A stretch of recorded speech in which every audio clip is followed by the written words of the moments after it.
नमस्कार। मैं धनंजय कुमार, द नागरिक में आपका स्वागत है। हमारे साथ हैं जम्मू भाई, जम्मू आनंद। आप जानते हैं कि जो रेहड़ी पटरी वाले हैं, जो फुटपाथ पे दुकानें लगाते हैं, उनका जो एसोसिएशन है उसके राष्ट्रीय वाइस प्रेसिडेंट, और लगातार दिन रात उसकी लड़ाई लड़ते रहते हैं। सड़क पे ही रहते हैं, सड़क के आदमी की लड़ाई लड़ते हुए सड़क पे ही रहते हैं। आज लेकिन वो नागपुर के उस इलाके में है, जो बिल्डिंग पीछे देख रहे हैं वो नितिन गडकरी साहब की बिल्डिंग है, उनका घर है वो। नितिन गडकरी साहब का नया घर है। नितिन गडकरी आप जानते हैं कि बीजेपी के स्थापित बड़े नेताओं में से हैं। मोदी भी उनको छूने की हिम्मत नहीं करते हैं, और लंबे समय से वो परिवहन मंत्री हैं, सड़क मंत्री हैं, और देश भर में कहा जाता है कि सबसे ज्यादा सड़कें बनाने का रिकॉर्ड नितिन गडकरी साहब ने किया है। इन दिनों नितिन गडकरी चर्चा में इथेनॉल की वजह से, E20 और इथेनॉल की तरफदारी में नितिन गडकरी लगातार बोल रहे थे, लेकिन अब ढेर सारी शिकायतें आ रही है इथेनॉल को लेकर के कि इथेनॉल से गाड़ी खराब हो रही है। भूटान ने तो मना कर दिया कि हमें इथेनॉल वाला तेल नहीं चाहिए, और नितिन गडकरी लगातार जो है वो चर्चाओं में रहते हैं। जम्मू भाई हमारे उनके घर के सामने की फुटपाथ पर बैठ करके आज बात कर रहे हैं। जम्मू भाई, नागपुर में फुटपाथ की क्या हालत है? नमस्कार धनंजय भाई। इस वक्त मैं एक ऐसे जगह पे बैठा हूँ जिसको नागपुर का उगम केंद्र माना जाता है, जिसको पुराना नागपुर कहते हैं। ये वो महल का इलाका है। नागपुर की पहचान है ये। यहीं से 1 किलोमीटर दूर पर टाटा ने भारत में पहला टेक्सटाइल इंडस्ट्री जिसको बोलते हैं, इम्प्रेस मिल, वो नागपुर में खोला था, महज यहाँ से आधे किलोमीटर दूर पे। और ये इलाका जो भोसले राजा है वो यहीं पीछे रहते हैं। बाजू में उनका अपना सचिवालय हुआ करता था, और नागपुर शहर का सबसे पुराना पुलिस स्टेशन, लगभग वो नाम भारत के कई शहरों में कोतवाली के नाम से ही जाना जाता है। तो कोतवाली पुलिस स्टेशन वो उनका राजा का एक प्रकार से ये था कोर्ट। तो एक ऐसे इलाके हम बैठे,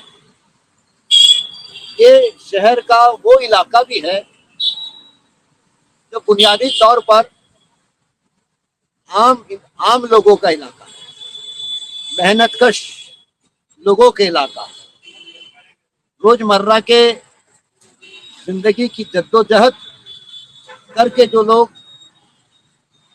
अपने जिंदगी को तराशते हैं और अपने बच्चों में भविष्य का सपना देखकर जीते हैं, ऐसे आम मेहनतकश लोगों का ये पूरा इलाका, ये नागपुर के अंदर जो 6 विधानसभा के क्षेत्र है उसमें इसको मध्य क्षेत्र कहते हैं। और ये इलाके में पुराने मंदिर भी है, पुराने हेरिटेज के कुछ इमारत भी यहाँ है। और ठीक मेरे पीछे जो आप देख रहे हैं, आपने सही कहा, वो बंगला है देश के हेवीवेट मिनिस्टर माननीय नितिन गडकरी जी का बंगला। ये करीब 9 मंजिल का है।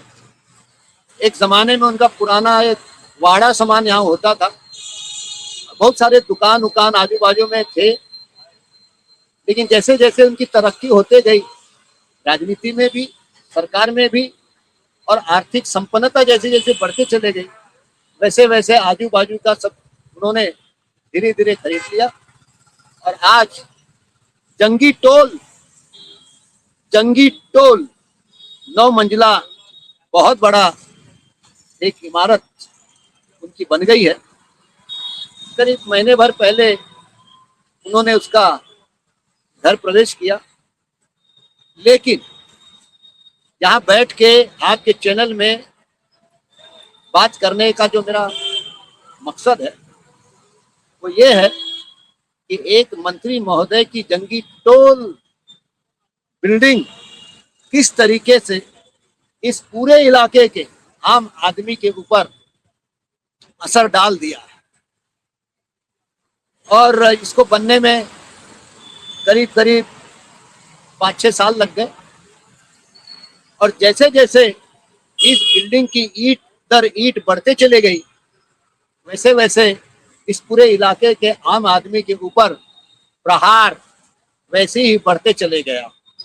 और जब अंतिम रूप ले लिया तो लगभग लोगों को यहाँ से खदेड़ दिया गया। फिर चाहे हमारे वो रेडी पटरी वाले हो, नागपुर शहर में ये जो महल का इलाका है, ये रेडी पटरी वालों के दृष्टिकोण से सबसे बड़ा इलाका, ये पुराना इलाका, आम आदमी का इलाका, गरीब मेहनत कशों का इलाका, तो एक सामाजिक जीवन यहाँ पर पनपा फूला। और उसमें रेडी पटरी वाले, हर प्रकार के रेडी, सब्जी भाजी से लेकर तो चाय बनाने वाले और खेल खिलौने और थैलियाँ और नाना प्रकार के जो सामान हमारे फुटपाथ दुकानदार बेचते हैं, ऐसा हजारों के लोग यहाँ पर रोज इकट्ठा होते हैं और अपना दिनचर्या वहाँ चलती थी। लेकिन इस बिल्डिंग को लेकर सबसे पहले 84 फीट का रोड बनाया गया। पुराने शहर में नागपुर के अंदर सबसे चौड़ा रोड ये आज यहाँ बना हुआ है और इसने हजारों लोगों को यहाँ से विस्थापित कर दिया। और ये सिर्फ रोड जो बनाया गया है वो यहाँ के लोगों के सहूलियत के लिए नहीं बनाया गया। ये मालूम था कि मंत्री महोदय का एक बिल्डिंग आने वाली है और भविष्य में मंत्री महोदय यहीं से कामकाज करेंगे और मंत्री महोदय के यहाँ रिक्शे पे, ऑटो पे, साइकिल पे और पैदल चल के लोग आने वाले नहीं हैं। उनके यहाँ आने वाले बड़े बड़े बिल्डर, बड़े बड़े कंपनी वाले, बड़े बड़े IAS अधिकारी जो पैदल चलते नहीं, जो रिक्शे में बैठते नहीं, बड़ी बड़ी कारों में घूमते हैं, उन्हें किसी प्रकार की धक्का ना लगे, इसलिए 84 फीट की रोड यहाँ बनाई गई। और आपको दिखाऊंगा कि एक जो पूरा इलाका है नीचे का, ये इलाका जहाँ हर बुधवार को सब्जी का साप्ताहिक बाजार लगता था और जिसमें पूरे इलाके में कम से कम 500-600 के तादाद में हमारे सब्जी विक्रेता हर बुधवार को यहाँ पर दुकान लगाते थे। दुख की बात है कि एक बंगले ने पिछले 2 हफ्ते से इस पूरे इलाके का पुराना बाजार, बुधवारी बाजार कहते हैं, वो अब महानगर पालिका लगाने नहीं दे रही। तो बड़ा परिणाम, एक बंगले का 500 फुटपाथ दुकानदार, वो भी सब्जी भाजी फल फ्रूट के, वो विस्थापित हो गए। और वो जो जगह खाली है वो सरकारी जगह है। अब वहां पर मंत्री महोदय के आने वाले लोगों के कार के लिए गैर कानूनी तरीके से स्थानीय प्रशासन ने आरक्षित कर दिया, पुलिस ने बकायदा बैरिकेड्स लगा दिया। तो मैं आज इसलिए यहाँ से कर रहा था और मेरे दिमाग में वो बात सुबह से खटकने लगी या याद आने लगा साहिर लुधियानवी की वो मशहूर नज़्म जो थी कि एक शहंशाह ने दौलत का सहारा लेकर हम गरीबों के मोहब्बत का उड़ाया मजाक। ये मेरे दिमाग में बैठ गई।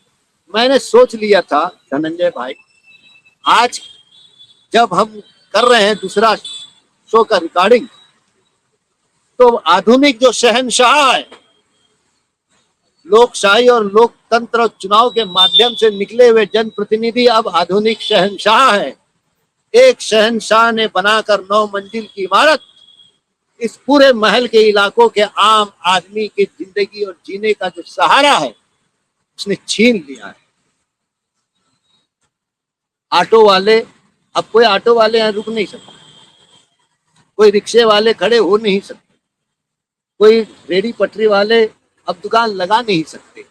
आम आदमी जहां अपनी आवश्यकताओं की, जिंदगी की आवश्यकताओं की पूर्ति करने वाला जो बाजार हुआ करता था, आज उजड़ गया।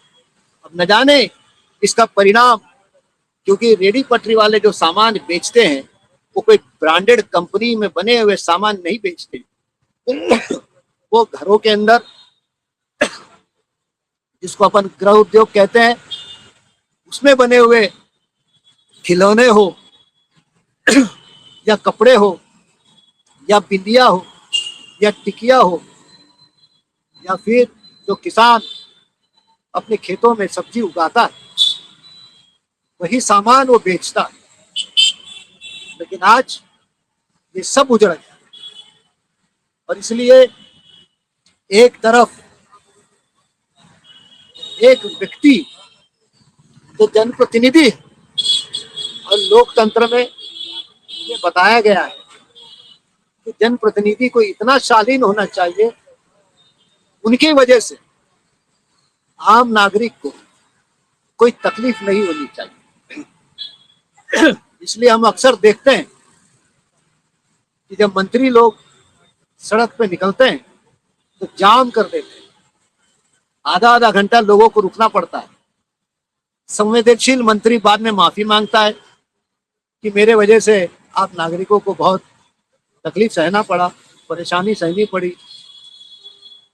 और कुछ मंत्री आजकल कहने लगे कि भाई हम जब जाते हैं तो किसी को, ट्रैफिक को रोको मत। ये तकाजा है कि जनप्रतिनिधि या मंत्री के वजह से आम नागरिकों को तकलीफ ना हो, इसका ध्यान रखना है। और उस जनप्रतिनिधि को भी इस बात का ध्यान रखना है कि मेरे वजह से लोगों को तकलीफ ना हो। लेकिन कुछ जनप्रतिनिधि ऐसे हैं धनंजय भाई, जिन्हें कोई फर्क नहीं पड़ता आम आदमी की ऐसी की तैसी। मैं जो हूं, मेरे लिए सारी व्यवस्था, मेरे लिए जो व्यवस्था आम लोगों के लिए है ये मुझे मत बताओ। कानून को हम मानेंगे नहीं। प्रशासन चाटुकारिता में फंसा हुआ है। आज ये देखिए, बैरिकेड लगा दी, पुलिस ने लगाई। क्यों लगाई भाई? इस बैरिकेड से आम आदमी को तकलीफ हो रही है। आप देखिए, पब्लिक सर्वेंट, तो पब्लिक सर्वेंट, जनता का नौकर, वह ऐसी भूमिका में है कि जनता को ज्यादा तकलीफ हो। और तकलीफ किसको ना हो? जनता के प्रतिनिधि को ना हो। और जनता का प्रतिनिधि कितना निर्दयी है, असंवेदनशील है कि पिछले 40 साल से जो यहाँ बाजार भरता था, उन्हीं लोगों ने माननीय गडकरी को छोटे से बड़ा करने में अपनी जिंदगी के काफी हसीन समय दे दिया। और जब गडकरी साहब आसमान में उड़ने लगे तो आपने तो अपना घर बना लिया, आपने तो विशालकाय बिल्डिंग तो बना लिया। लेकिन गडकरी साहब, आपको ऐसा नहीं लगा कि आपकी सेवा में, आपकी चाकरी में प्रशासन ने न जाने हजारों लोगों के घर को आज संकट में डाल दिया? आप एक शब्द बोलते नहीं। आप क्यों नहीं कहते कि भाई हफ्ते में एक दिन जो बाजार लगती थी, जिस बाजार से मैं भी खरीदता था सब्जी, उनका घर के लोग भी यही बाजार से खरीदते थे। मैं रहूं या ना रहूं, बाजार को तकलीफ नहीं होनी चाहिए। गरीबों के जीने का सहारा छीना नहीं जाना चाहिए। हो सके तो बुधवार को मैं यहाँ नहीं आऊंगा। उनका एक और घर बहुत बड़ा, वो एयरपोर्ट के पास है, लेकिन आधुनिक मालगुजार, आधुनिक शहंशाह यही लोग हैं जो निर्दय हैं, जो अलोकतांत्रिक है, जो असंवेदनशील है, जिन्हें आम इंसान की जिंदगी से कोई लेना देना नहीं है, वो तो ऐसा है हम आपको पहचानते नहीं।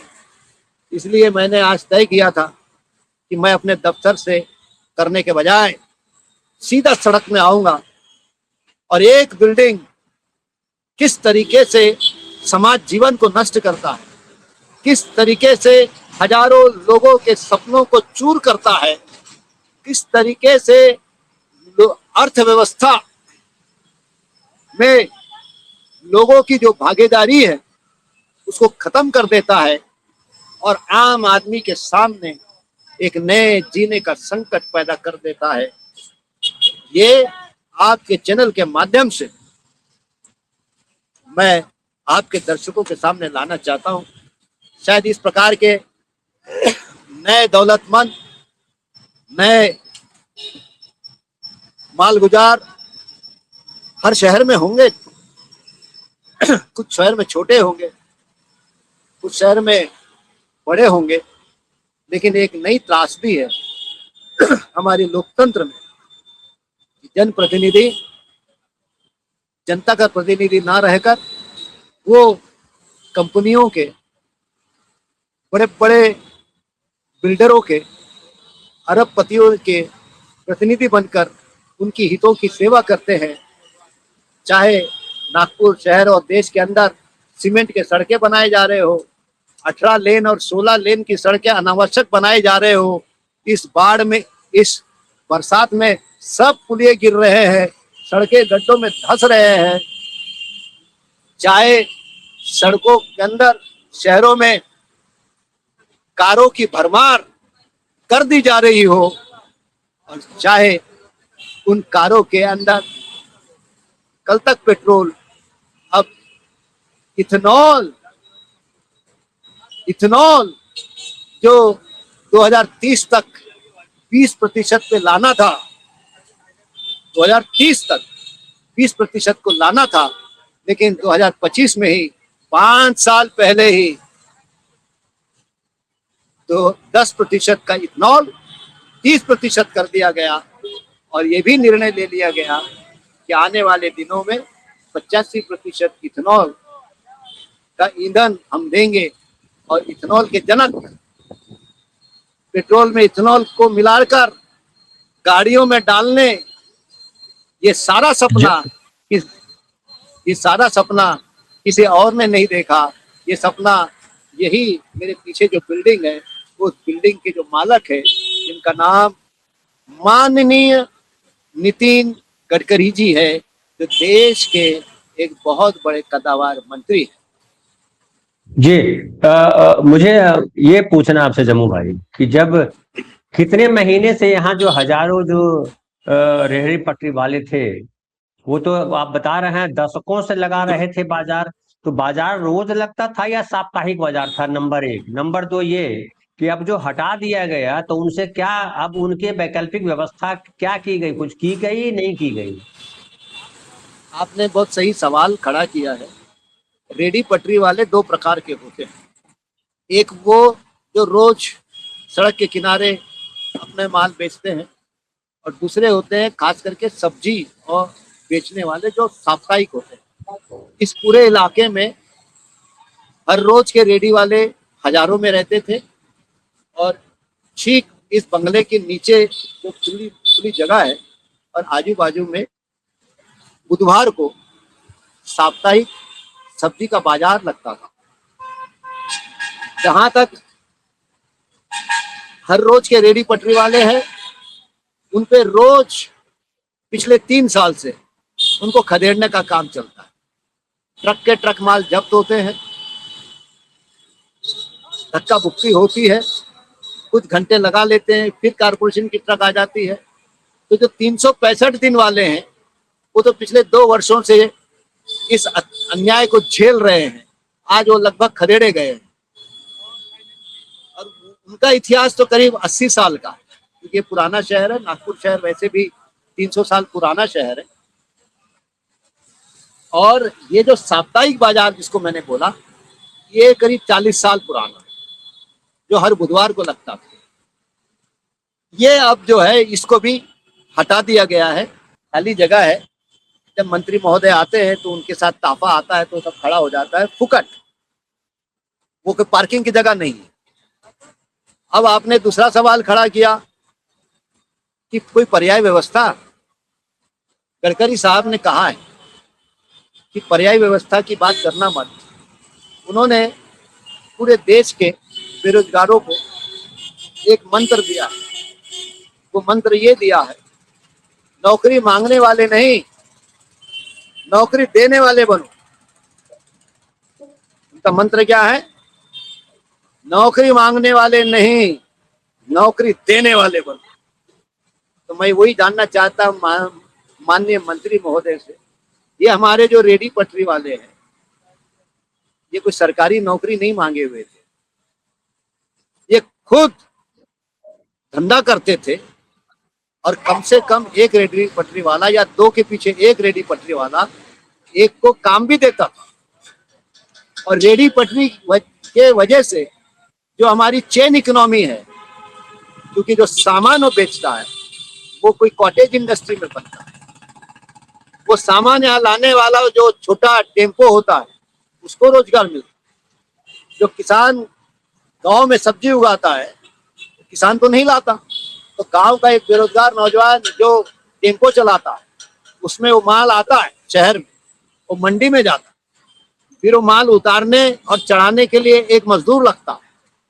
उसके बाद वो मंडी में आता है, मंडी में 4 लोग उसका ऑक्शन करते हैं, वहां से वो रिक्शे पे लेके आता है।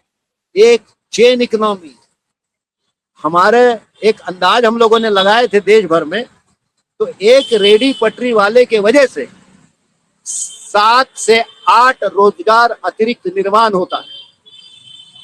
और इसीलिए एक रेडी पटरी वाले का धंधा खत्म करने से 7 से 8 रोजगार पर विपरीत परिणाम पड़ता है। तो इसलिए ये जो आपने वैकल्पिक व्यवस्था बताई, कोई वैकल्पिक व्यवस्था नहीं।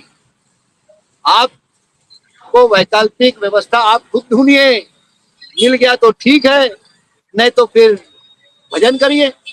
मंदिर तो बना हुआ है इस देश के अंदर, जिंदगी के सारे समस्याओं का निराकरण अयोध्या के मंदिर से कराया जाता है। मंदिर का नाम, मंदिर जपो, बेरोजगारी भूल जाओ, मंदिर की बात करो, गरीबी भूल जाओ, मंदिर की बात करो, भुखमरी भूल जाओ, मंदिर की बात करो, जिंदगी की जो तकलीफें हैं, संकट है, उसको भूल जाओ, चंदा चढ़ाते रहो, मौका आने पर हम उस चंदे की चोरी भी कर लेंगे, कुछ मत बोलो, क्योंकि मंदिर का मामला।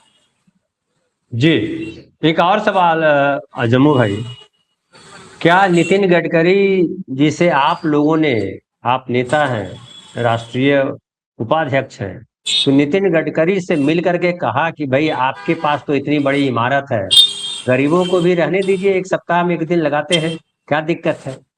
या म्युनिसिपल कॉर्पोरेशन क्या कह रहा है? देखिए, इस देश के अंदर 50 साल की लड़ाई के बाद रेडी पटरी वालों को उस दिन सफलता मिली थी जब संसद ने 2014 में एक जबरदस्त कानून बनाया, रेडी पटरी वाले के उपजीविका का संरक्षण वाला कानून 2014। लेकिन दुख की बात है, गरीबों का कानून बनाने के लिए भी लड़ना पड़ता है, उसको लागू करने के लिए भी संघर्ष करना पड़ता है। अमीरों के लिए, पूंजीपतियों के लिए कानून भी बनता है, तुरंत लागू भी हो जाता है। ये तो विडंबना है पूंजीवाद का। 14 साल 12 साल हो गए, देश के किसी कोने में आज तक कानून लागू नहीं हुआ। जहां थोड़ा बहुत लागू होने की बात हुई है, लागू करने वाले सरकारी महकमा ही उस कानून को तोड़ मरोड़ करके लागू कर रहे हैं। इसलिए आज हाईकोर्टों के अंदर कानून बनने के बाद हम लोग को लगा था कि भाई न्यायालय में जाने की जरूरत नहीं पड़ेगी, लेकिन वास्तविकता यह है कि फुटपाथ दुकानदारों का कानून बनने के बाद पिछले 14 सालों में देश के तमाम हाई कोर्टों में फुटपाथ दुकानदारों के इतने सारे केसेस है, और नागपुर की भी हाई कोर्ट में बहुत सारे केसेस है, लेकिन दिक्कत यही है वहां पर भी तारीखें लगती नहीं, सुनवाई होती नहीं। 2-4 तारीखें लगती तो उम्मीद जग जाती है, अरे वाह तारीखें पे तारीख सुनवाई हो रही है, अचानक तारीख लगना बंद हो जाती है। तो कुल जमा मैं ये कहना चाह रहा हूँ, गडकरी साहब खुल्लम खुल्ला सारे प्रशासन, स्थानिक प्रशासन, चाहे पुलिस का हो, चाहे निगम का हो, चाहे जिले का हो, इनकी बकायदा मीटिंग लेके निर्देश देते हैं कि मेरे शहर में सारे फुटपाथ दुकानदारों को दिखने नहीं चाहिए, खाली करो, फुटपाथ दुकानदार मुक्त शहर बनाओ। और जैसे मैंने आपको पिछले एक एपिसोड में कहा था कि वो हाई कोर्ट के जज ने पुलिस महकमे को बताया कि you are public servant, you are not the servants of the minister. लेकिन क्या करें, जनता अगर सोई हो, जनता अगर अपने अधिकार और हकों के लिए लड़ने के लिए अगर आगे नहीं बढ़ती हो, तो फिर मंत्री जो होते हैं और दबंग मंत्री जो होते हैं, उनमें इस बात की गुरेज नहीं होती कि कानून की ऐसी तैसी करते हुए गैर कानूनी निर्देश देने में वो आगे पीछे नहीं हटते। और निर्लज्ज प्रशासन, मैं शब्द इस्तेमाल कर रहा हूं, the shameful bureaucracy which is the public servant, they forget to be a public servant, shamelessly they want to become the servants of the minister, और उसकी चाकरी करने में लग जाते। इसलिए हम लोग इस मुगालते में नहीं है कि मंत्री महोदय के पास जाएंगे कि सरकार आप ऐसा क्यों कर रहे हो, सरकार आपने तो बना लिया है 9 मंजिला, दोनों लड़कों के बहुत बड़े बड़े इंडस्ट्रीज है, E20 वो भी चला रहे हैं, एक साल में 450 करोड़ का टर्नओवर 1700 करोड़ का हो गया है साहब। ये गरीबों के बारे में सोचो साहब, इनके बच्चों का क्या होगा साहब, इनके घरों के अंदर चूल्हा कैसे जलेगा साहब।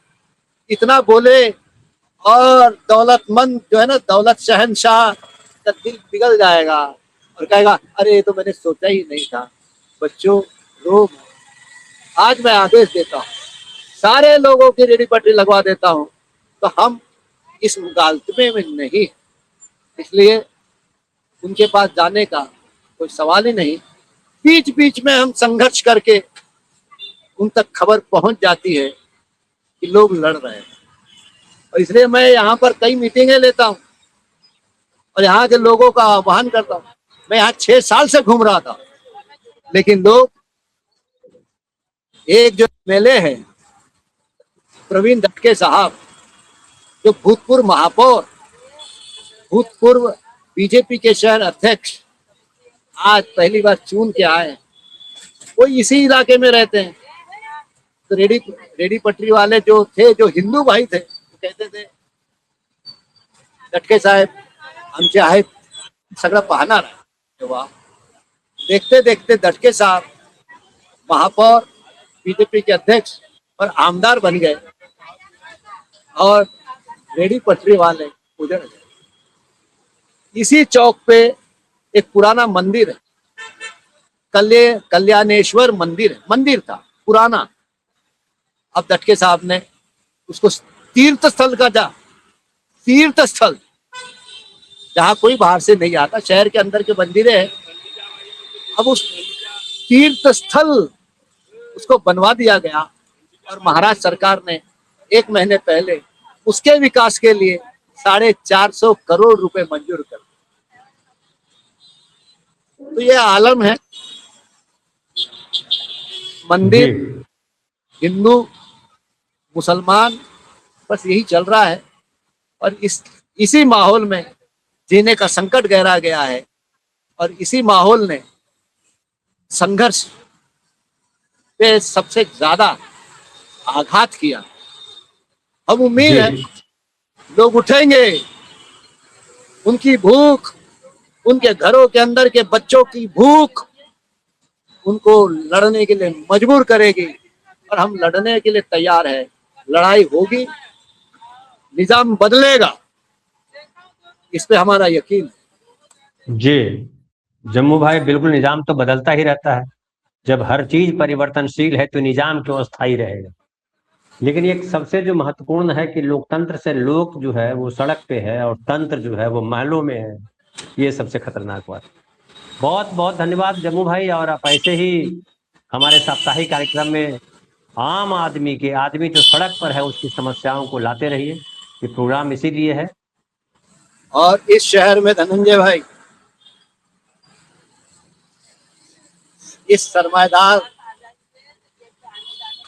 के खिलाफ बोलने की हिमाकत अगर कोई कर सकता है तो ये सड़क का कार्यकर्ता ही एकमात्र है इस 30 लाख के शहर में।